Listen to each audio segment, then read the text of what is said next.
सिद्धि की शादी के बाद वो ससुराल चली जाती है। पीछे रह जाती है भाभी रानी। सिद्धि के ससुराल जाते ही भाभी कहती है, अरे वाह जी वाह, सारे कपड़े मेरे। हाय रे पैंट, अरे वाह वाह, मजा आ जाएगा। अरे ये सिद्धि की अलमारी के सामने खड़े होकर क्या बड़बड़ा रही है? जा जाकर देख मेहमानों को विदाई की मिठाई मिली कि नहीं।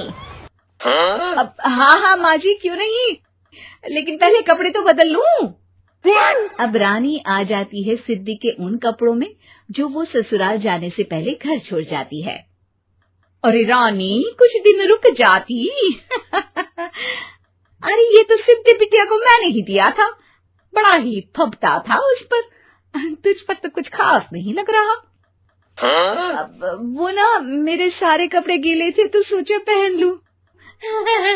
वैसे भी सिद्धि को कौन सा भी पुराने आउटडेटेड कपड़ों को पहनना है।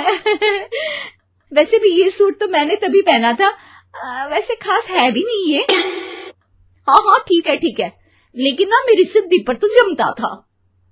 सारे मेहमान चले जाते हैं और सिद्धि ससुराल से मायके पहली बार आती है। अपना घर, अपना कमरा, अपनी अलमारी। ये बोलकर जैसे ही सिद्धि अलमारी खोलती है तो सामने उसके कपड़ों की जगह कुछ और ही रखा होता है। माँ, जरा कमरे में तो आना। सास और रानी वहां पहुंच जाते हैं। रानी ने पहनी होती है सिद्धि की जींस और टी शर्ट। अरे भाभी, ये क्या? ये तो मेरी बड़ी ही महंगी टी शर्ट है, इसे आपने घर में क्यों पहनी है? अरे बहुत मिलती है दीदी ये चौक की मार्केट में, 150 में। ओ भाभी प्लीज, ये एरोपोस्टल है, 2000 की एक टी शर्ट। ओहो, 2000 में तो दीदी 4 साड़ी आ जाए। अब क्या बोलूं? भाभी, ये मेरी अलमारी में छोटू के कपड़े, तो मेरे कपड़े कहाँ हैं? मेरी अलमारी में? अब दीदी आपको कौन से पुराने कपड़े पहनने थे? माना भाभी, लेकिन मैं जब घर आती तो यही सब पहनती ना। अरे तुम तो बड़ी कंजूस हो दीदी। खैर, वक्त आता है जब सिद्धि ससुराल के लिए रवाना हो रही होती है। अरे रानी, अंदर से सिद्धि का गिफ्ट ले आ, लड़की पहली बार ससुराल से मायके आई है। रानी अंदर जाती है और एक सिंपल सी साड़ी लेकर बाहर आ जाती है। ये लीजिए माँ जी। सास बेटी को गिफ्ट देकर ससुराल भेजती है। अगले दिन रानी एक सुंदर सी साड़ी पहनकर सामने आती है। अरे रानी, ये तो वो साड़ी है जो मैंने सिद्धि को देने के लिए दी थी जब वो ससुराल ले जाती, लेकिन ये तूने कैसे पहन ली? अरे माँ जी, ये साड़ी तो मुझे बहुत पहले से ही पसंद थी, लेकिन चिंता ना करिए, मैंने सिद्धि के लिए भी अच्छी सी साड़ी दी है। हाँ। तभी सिद्धि का फोन आता है। क्या माँ, कुछ अच्छा तो दिया होता ससुराल ले जाने के लिए। अरे पहले दिखा दिया होता।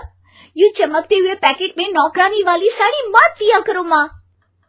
अरे बेटे, वो तेरी भाभी ने ना गलती से उससे पैकेट बदल गया। हाँ, मैं कल ही तेरे भाई के हाथ से तेरा वाला पैकेट भेज दूंगी। अरे रहने दो माँ, आई एम श्योर भाभी ने अभी वही साड़ी पहनी होगी जो तुमने मेरे लिए रखी थी। तुम तो समझ नहीं पाई उनको। खैर छोड़ो, मैं ज्यादा बोलती अच्छी नहीं लगती, रहने दो, आपको उन्हीं के साथ रहना है, फिर बात करेंगे। सास को रानी पर गुस्सा आ जाता है। वो उसके कमरे में जाती है जहाँ वो शादी का एल्बम देख रही होती है। रानी, मार्केट जाकर एक ऐसी ही साड़ी लेकर आ, कल प्रतीक जाकर सिद्धि के घर दे आएगा। अरे क्यों माँ जी, कितनी साड़ी देनी है दीदी को? यहाँ कोई सेल लगी है क्या? अरे चुप कर, मेरे बेटी के हिस्से की साड़ी खुद पहन ली, अब ज्यादा ज्ञान बांट रही है। एक दिन सिद्धि का फोन आता है। माँ, मेरी सास ने आप सबको खाने पर बुलाया है। सारे लोग सिद्धि के ससुराल पहुंचते हैं। खाना खाकर वो लोग निकल रहे होते हैं कि सिद्धि की सास सभी को गिफ्ट देती है। अरे बहन जी, बेटी के घर का खाना खा लिया, यही बहुत है जो आप ऊपर से गिफ्ट भी दे रही है। अरे बहन जी, आप भी कहाँ इन बातों पर विश्वास कर रही हैं। सास सभी को गिफ्ट देती है, लेकिन रानी को जो साड़ी देती है वो अजीब सी हरे रंग की लाल रंग के बड़ी छाप वाली होती है। अरे छी, ये कौन पहनेगा? सासू माँ को तो जरी वाली इतनी सुंदर, और मेरे लिए ये नौकरानी वाली। अरे भाभी, दरअसल मैं जब भी घर आती थी आप वापसी में ऐसी ही साड़ी देती थी ना, तो माँ ने सोचा कि आपको आपकी पसंद की ही साड़ी क्यों ना दी जाए। बेचारी रानी, बोलती भी तो क्या। सिद्धि और सास रानी का चेहरा देखकर हंसने लगती है, तो रानी समझ जाती है कि अपने ही बिछाए जाल में वो फंस चुकी है।